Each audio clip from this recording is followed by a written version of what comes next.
बरेच दिवस झालेत अमेरिका, इस्रायल आणि इराणमध्ये भयंकर युद्ध सुरू आहे. या युद्धामुळे भारताला होणारा खनिज तेलाचा म्हणजेच क्रूड ऑइलचा आणि नैसर्गिक वायूचा म्हणजे सीएनजीचा पुरवठा जवळपास ठप्प झालाय. सरकार म्हणतंय भारताकडे पेट्रोल डिझेलचा पुरेसा साठा आहे, त्यामुळे यावरती जनतेने टेन्शन घेण्याची गरज नाहीये. पण मंडळीमध्ये तर अफवा पसरली आणि लोक पेट्रोल पंपाच्या बाहेर रांगा लावत होते. एकूणच पेट्रोल भरायला झुंबड उडाली होती.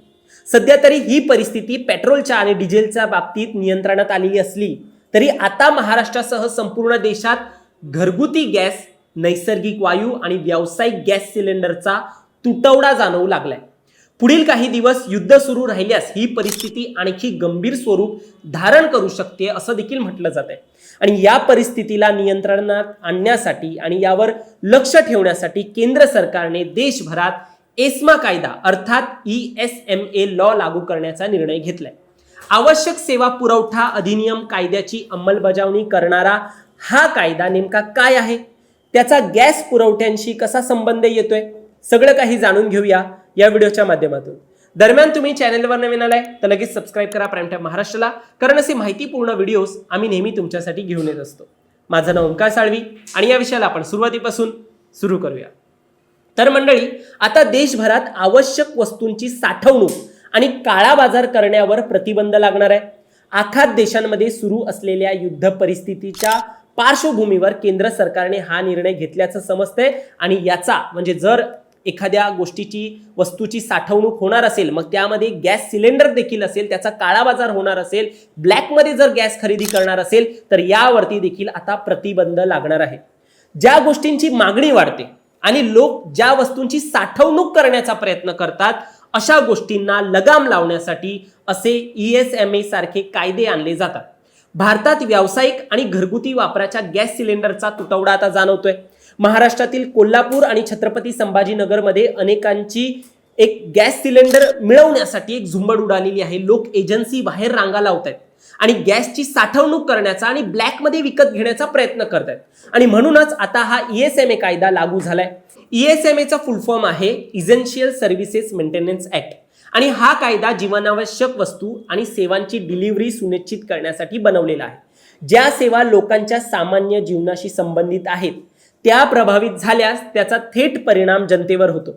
यात सार्वजनिक परिवहन, बस सेवा, आरोग्य सेवा ज्याच्यामध्ये डॉक्टर आपल्याला सेवा पुरवतात त्या सेवा, रुग्णालय या सर्व सेवांचा समावेश होतो. याशिवाय देखील काही सेवा आहेत ते मी तुम्हाला पुढे सांगतोच.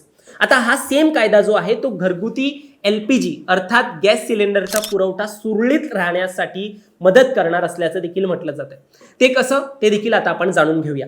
ESMA कायदा काय करतो तर प्रत्येक क्षेत्राला किती टक्के पुरवठा करायचा आहे, मग गॅसचा पुरवठा देखील असेल त्याचं उदाहरण देऊन मी तुम्हाला सांगतो की प्रत्येक क्षेत्राला कशा प्रकारे टक्के पुरवठा करायचा हे ठरवतो. वाहनांसाठी आणि घरगुती वापरासाठी PNG आणि CNG चे साठे हे 100% पुरवण्याचं हा कायदा सुनिश्चित करतो गॅस सिलेंडरच्या बाबतीत. त्यानंतर खत कारखाने यांना अंदाजे 70% गॅस पुरवठा करायचा असा हा कायदा म्हणतो. आणि मग उद्योगांना प्राधान्याने अंदाजे 80% गॅस पुरवठा पुरवण्याचा एक सुनिश्चित हा कायदा करतोय. याचा अर्थ असा की गॅसची कमतरता असेल तर घरांना आणि वाहतुकीला प्रथम गॅस मिळेल. 100% गॅस पुरवठा त्यांना अगोदर झाला पाहिजे, त्यानंतर इतर क्षेत्रांना मिळेल.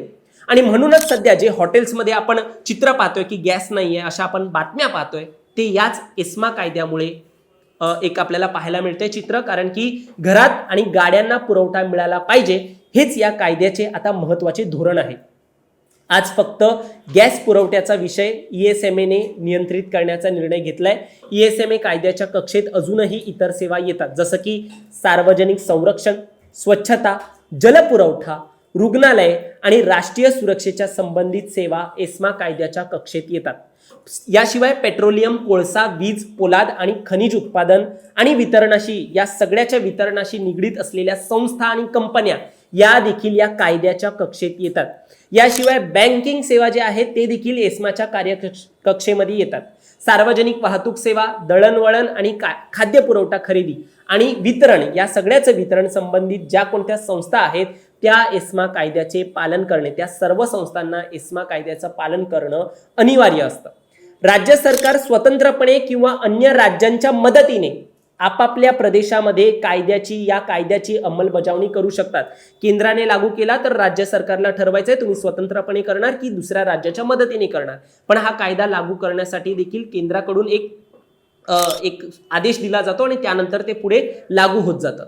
संपूर्ण प्रकरणावर आता तुमच्याकडे काय परिस्थिती आहे हे देखील तुम्ही आम्हाला कमेंटमध्ये सांगा आणि असेच माहितीपूर्ण व्हिडिओ पाहण्यासाठी सबस्क्राईब करा प्राईम टाइम महाराष्ट्राला.